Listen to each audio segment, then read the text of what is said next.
So, okay, let's start.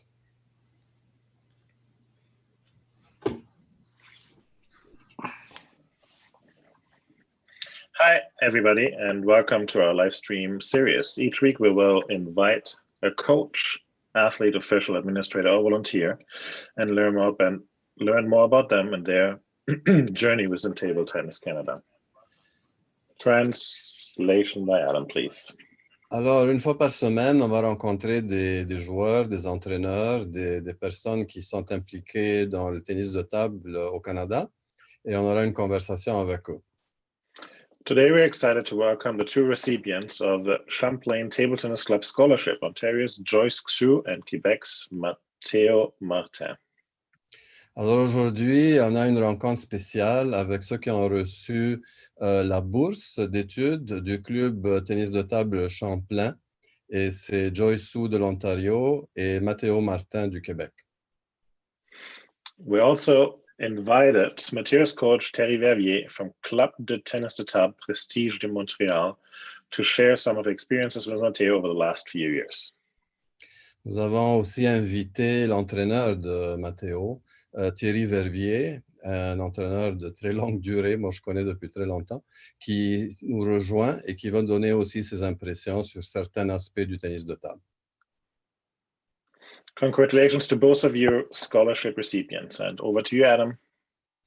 Yeah, so I've just explained very briefly in English and then in French what the scholarship is, because Joyce, you were not born when when the Champlain Table Tennis Club was active, and Matteo, je pense que tu n'étais pas né quand le club tennis de table Champlain était en plein essor. So there was a club here in the Ottawa region between Ottawa and Hull, called Champlain Table Tennis Club. It was actually started in the University of Quebec. And the street on which that pavilion of the University of Quebec was situated was called Champlain Street. C'était un club qui a été initié dans l'Université du Québec, à Hull, et c'était sur une rue qui s'appelait Champlain. Et comme on ne savait pas comment appeler le club, on l'a appelé le club de tennis de table Champlain. This club then changed locations. It went from one pavilion to another, different parts of Hull, Gatineau, and eventually ended up in Carleton University in Ottawa, and had several coaches over the years. In the beginning, it was Marianne Domonkos, my wife, who was also Canadian champion and national coach. Then there was Donald Davidson. He was coach from Quebec. And finally, Mr. Su Guoxi, who was national coach of Canada. He was coaching the club at the end at Carleton University. Alors, ce club s'est déplacé à plusieurs pavillons de l'Université du Québec. Et finalement, quand il y avait des rénovations dans le gymnase, le dernier gymnase où on se trouvait, on a déplacé le club du côté d'Ottawa, l'autre côté de la rivière, à l'Université Carleton.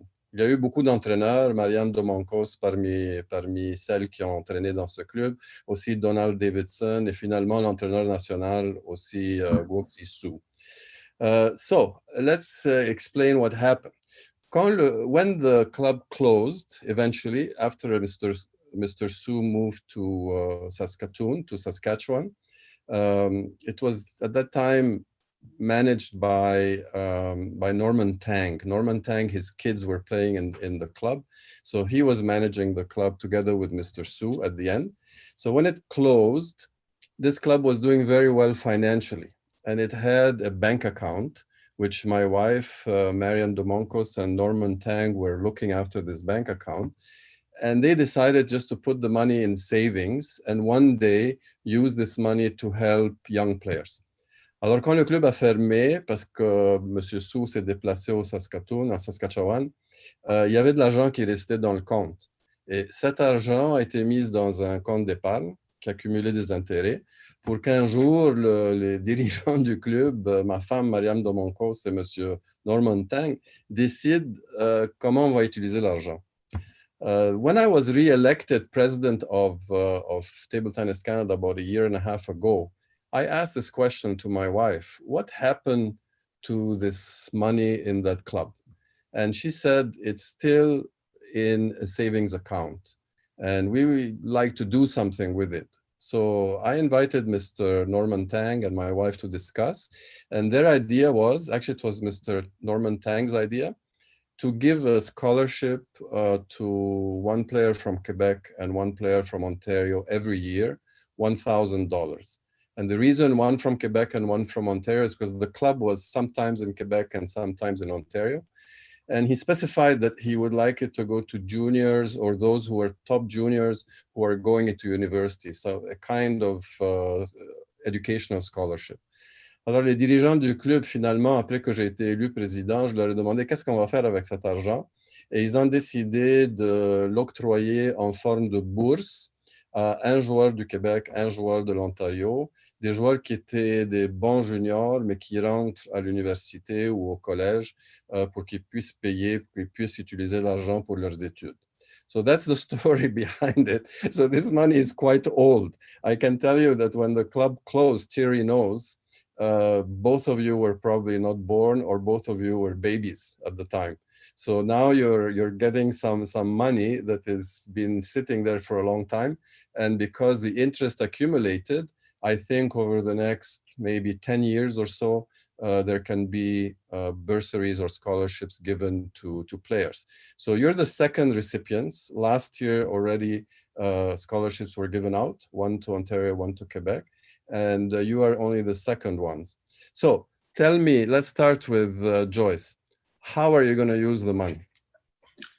Well, most likely just towards the tuition that I need to pay for university. How much is the tuition? It's about like I think 7,000 per semester. Wow. Yeah. 7,000 per semester. Yeah, if I recall correctly. So 14,000 per year? Mm-hmm. So the 1,000 is only gonna pay for your snacks, right?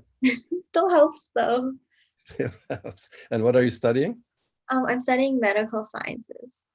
Medical science. Okay, now I have a question for you. Et Matteo, si tu ne comprends pas, c'est pas grave, je vais te répéter la question en français plus tard. How are you going to, I assume you want to continue to play table tennis at a high level. Right. How are you going to manage studying and practicing and trying to maintain your level in both? Do you have a plan for this?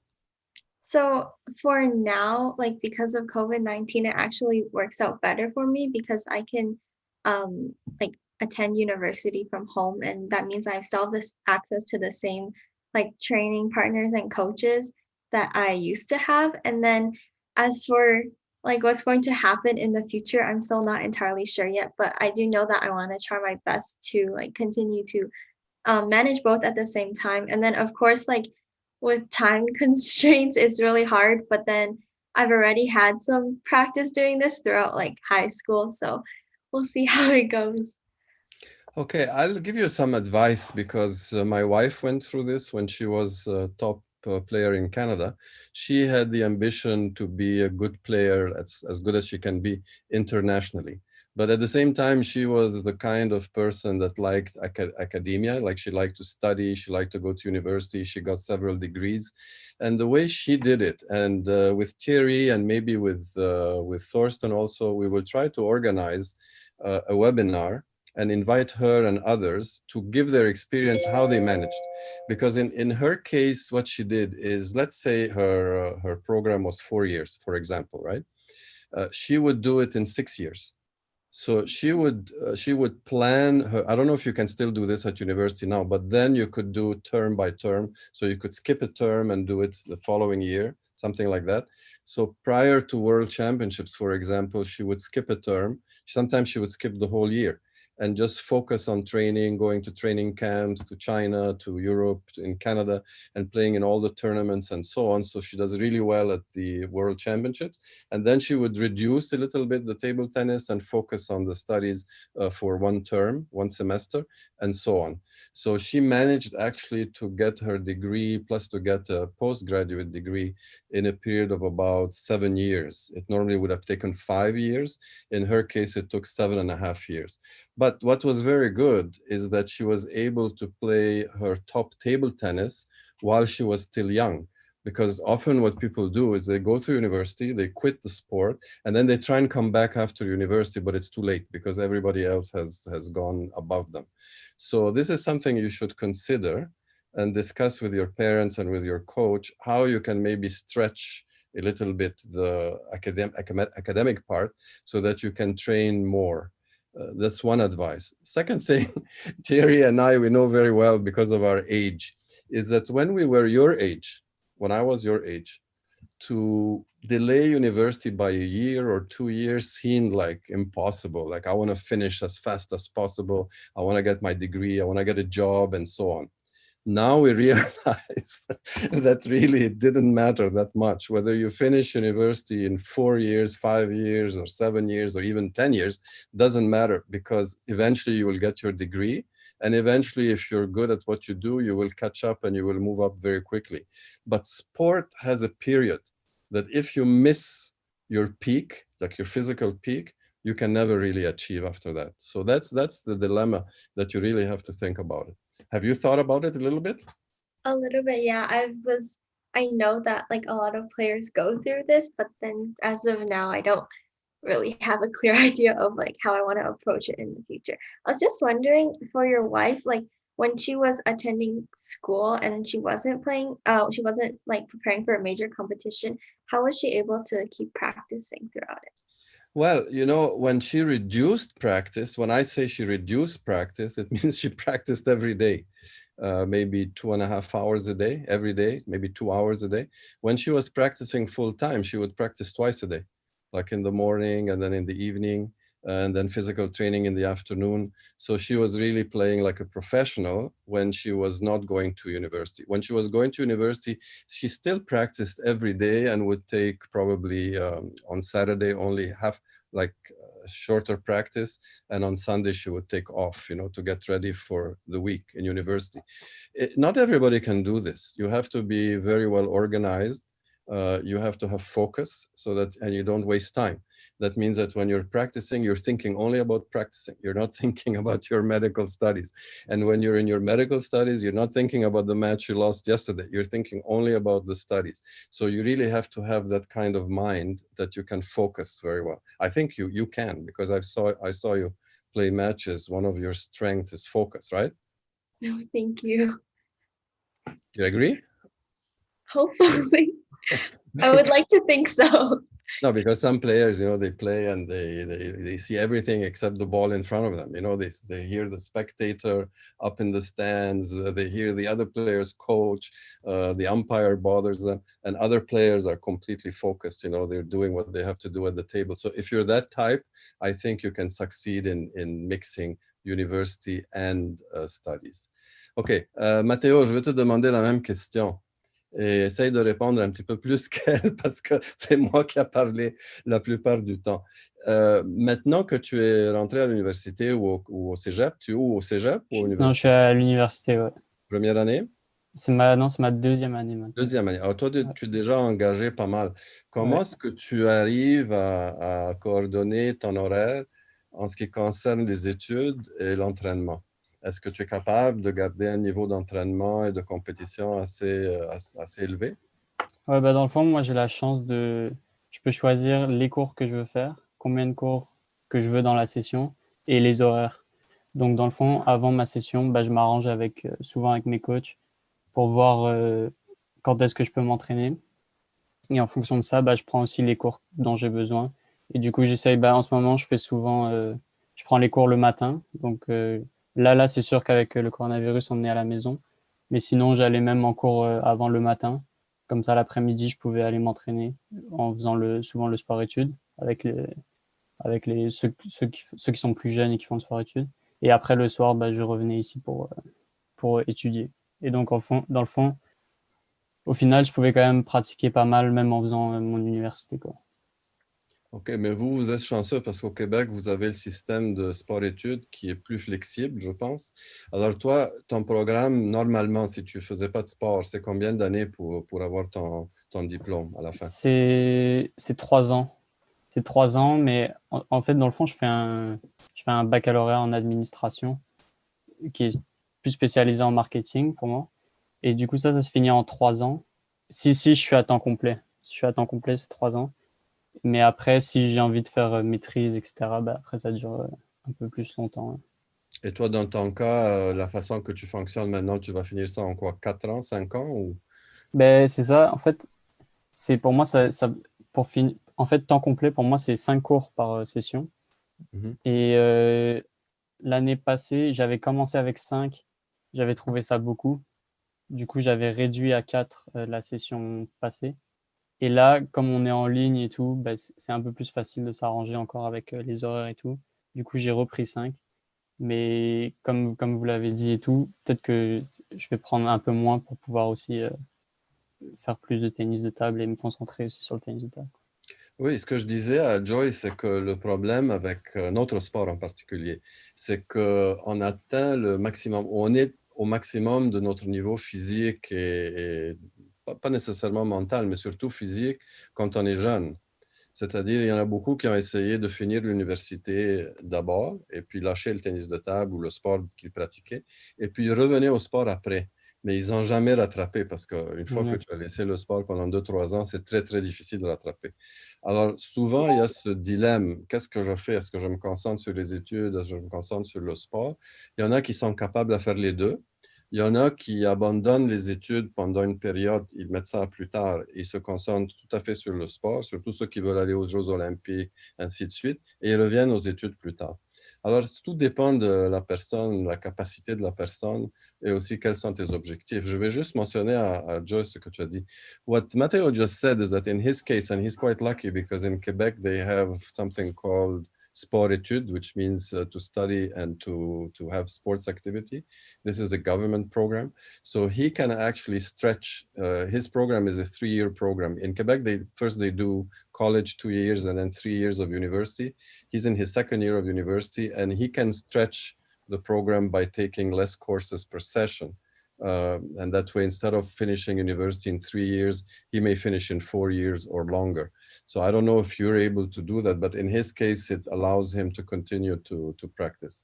Thierry, toi, qu'est-ce que tu penses? Parce que toi, tu as beaucoup d'expérience avec beaucoup de joueurs qui ont été athlètes et en même temps étudiés à un haut niveau.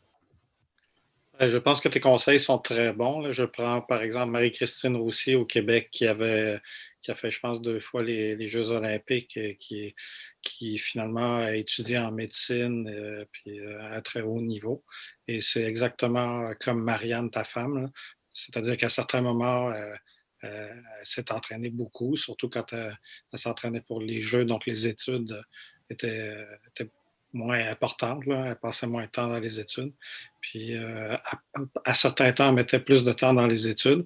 Elle a vraiment mis beaucoup de temps dans le tennis de table au moment où tu dis que c'était important, là, quand elle était plus jeune. Puis une fois qu'elle a semblé être satisfaite de ce qu'elle avait atteint comme objectif et tout ça, là, elle a mis beaucoup de temps dans les études. Elle a comme ralenti le tennis de table, puis elle a fini par prendre sa retraite. Mais je pense que c'est vraiment important de mettre le temps au moment où tu as le potentiel physique là, de le faire. Ça, c'est vraiment un bon conseil là, que tu leur donnes à tous les deux. Okay, Thierry agrees with me, and he's giving a very good example to you, Joyce. I don't know, are you bilingual? Do you speak French or do you understand French? No, No? unfortunately. Okay, so I'll translate for you what he said. He gave another example, not of Mary and my wife, but another one, much more recent, and very similar to you, Marie-Christine Roussy. I don't know if you heard of her. She went to the Olympic Games twice, representing Canada in table tennis. Actually, the second time she went, she played double with Li Juangang, which is one of the best players in the world at the Olympic Games. And he explained that she focused more on table tennis and training when she was young. And her objective was to go to the Olympic Games, and she actually went 2 times. So she reached her objective twice. And after she was satisfied with what she was able to do in table tennis, then she increased the study part, the academic part. But in the beginning, she was doing the university. And she, by the way, she's a doctor now. So it's like you. She was in medicine, but she did it at a slower pace in the beginning. And then once she felt that she did what she wanted to do in table tennis, then she focused more on her studies. And she's quite a successful doctor today. I don't know if she still plays or not, because this was probably... C'était quand, Thierry, qu'elle a été aux Olympiques la deuxième fois? Alors, je ne pourrais pas te dire exactement. Là. Je dirais. Attends. Je pense que c'était à Sydney, non? Oui, je pense que oui. Sydney. Yeah, she went to the Olympics in Sydney, and I'm almost sure she went also in Athens. Elle était en Athènes aussi, je pense. Elle a été 2 fois. Yeah, twice. She went twice. So that's a good example for you. And maybe we'll invite her to explain her experience, how she managed to do that. Of course, she was also a very focused person. She had a very strange style when she played table tennis, so that gave her an advantage. What we used to call at that time the similar style. N'est-ce pas? Elle jouait avec un style un petit peu spécial. You're pen holder, so I think you should be able to succeed as well. Okay, so tell us now what you do during COVID-19. Most people stay at home. How do you practice, Joyce? How do you keep your physical fitness and your table tennis technique going? So the first few months of COVID, when like everything was pretty much completely shut down, I didn't have much of a choice besides to practice serves. I have a table in my basement, which is convenient, and like do physical training, but only at home workouts because the gym I usually go to is closed. And then in around July, like they slowly started opening things, and then the clubs would allow like only a few players at a time to practice. So then I was able to like slowly resume my regular training schedule. Even now, it's a little bit inconsistent. Like it kind of depends on several variables and like availability and such. But I've like pretty much gone back to normal kind of training. So it's like around like 4 times a week right now. And do you have a table at home? Yeah, to practice. Okay. I don't have much space to actually play because my basement is a little bit small, but I have enough to practice serves. So you practice just serve, so you don't have somebody that plays with you at home? No, there's no one to practice with, unfortunately. Okay. Well, you know, there's robots. I don't know if you know, but there's one particular robot, and as soon as I get it, I'm supposed to get 5 of them.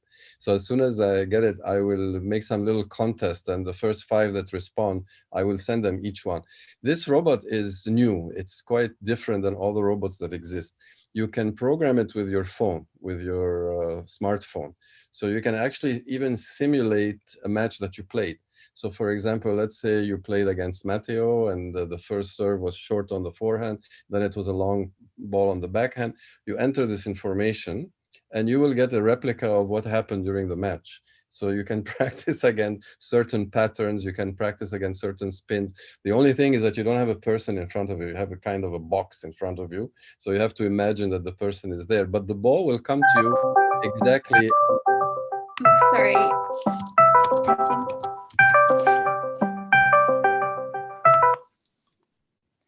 Somebody wants you.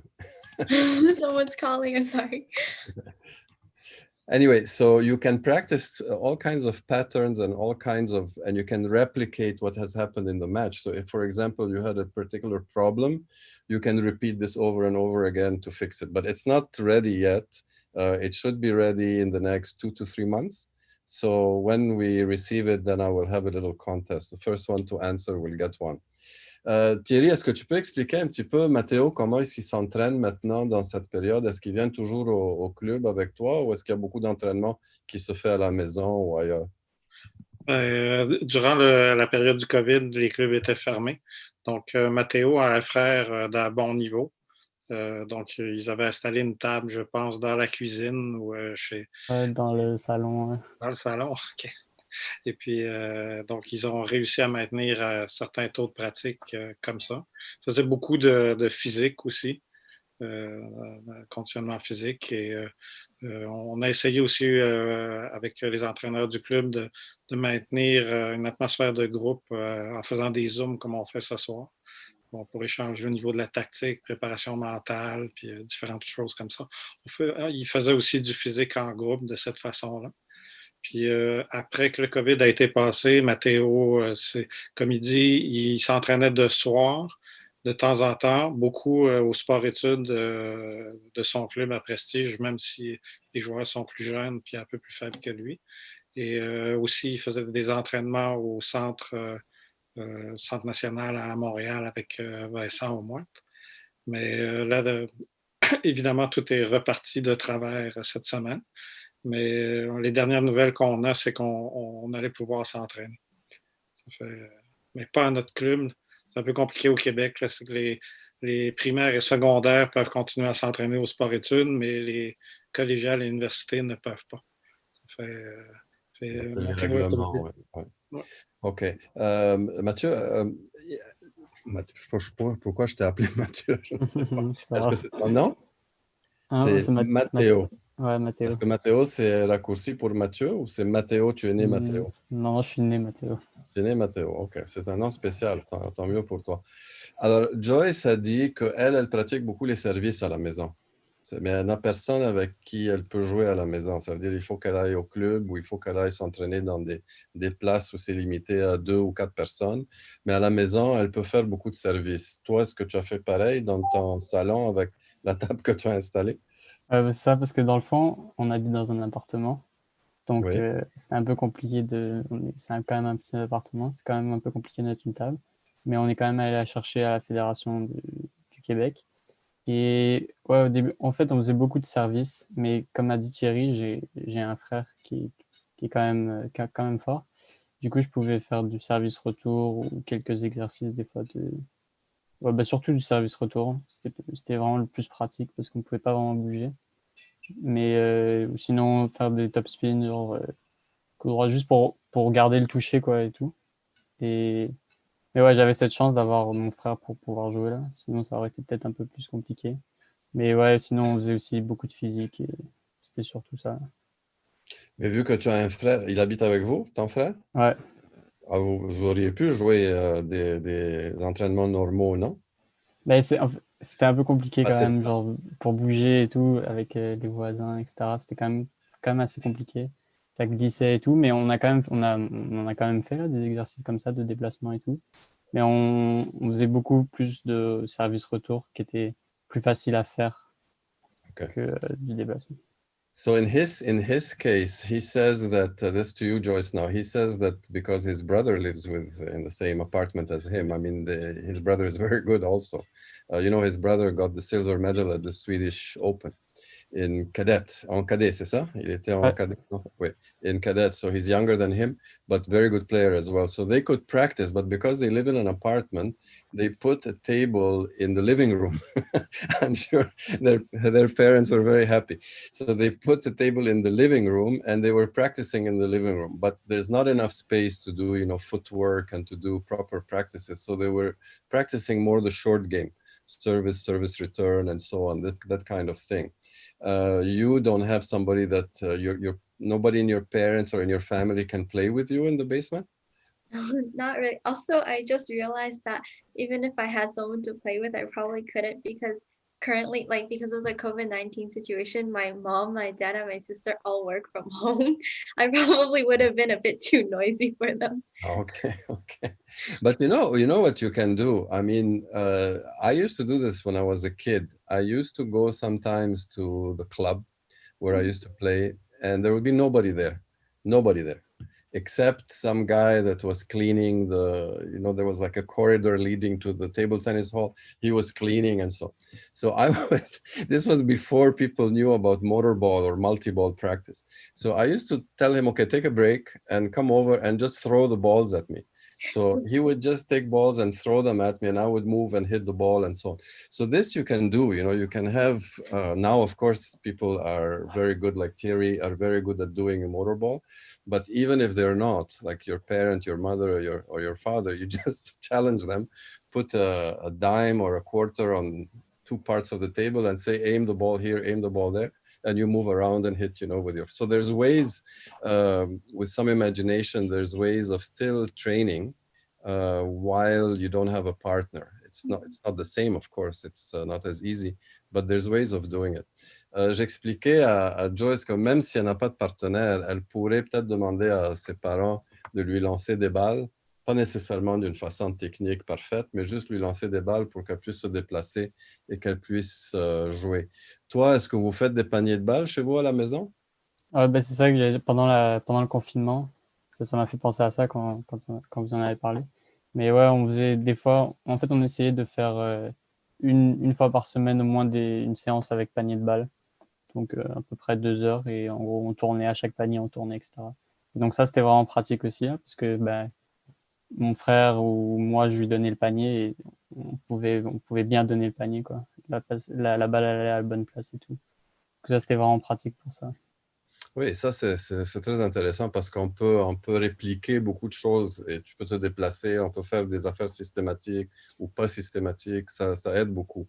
Okay, Joyce, what is your biggest ambition in table tennis? What do you want to do? If taking into consideration that you're going to be a fine doctor, what are you going to be, a surgeon or a doctor? Actually, like the medical sciences I'm studying right now is not the same as medical school. So Okay. essentially, like I'm in a medical sciences bachelor program, and then if I want to become a doctor, I have to apply for medical school once, like pretty much once I'm done my bachelor's. So Okay, so a little bit that's early. So easier. So that's a lot easier. I thought you were going straight to medical school, which of course is very tough. But that's easier if you're doing the bachelor first, and then you're going to medical school, as I understand what you just said.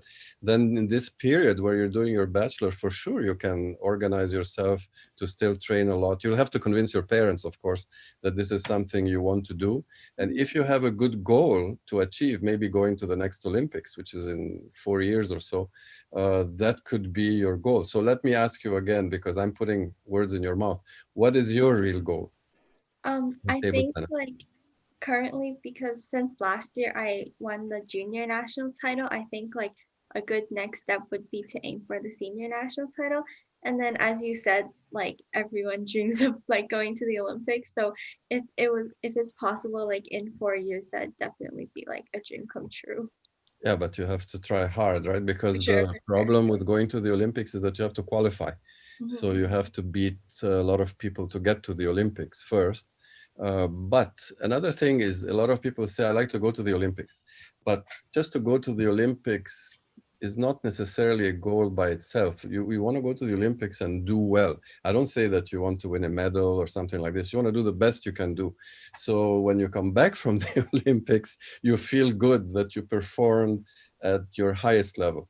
I've seen many players, they go to the Olympics or to the World Championships and they have a bad loss, in the beginning, and then they quit table tennis because their expectation was completely different. So you have to really be prepared. So if your goal is to go to the Olympics, you have to also have a second goal. What are you going to do at the Olympics? Are you just going to go as a spectator, or are you going to go and fight and beat players from other countries? What do you think in I your think head? of course you would want to fight and beat players from other countries. Ok, you're giving the right answer. Ok, je disais à Joyce, ça c'est pour toi Thierry, que elle, son but, ça serait d'aller aux Olympiques.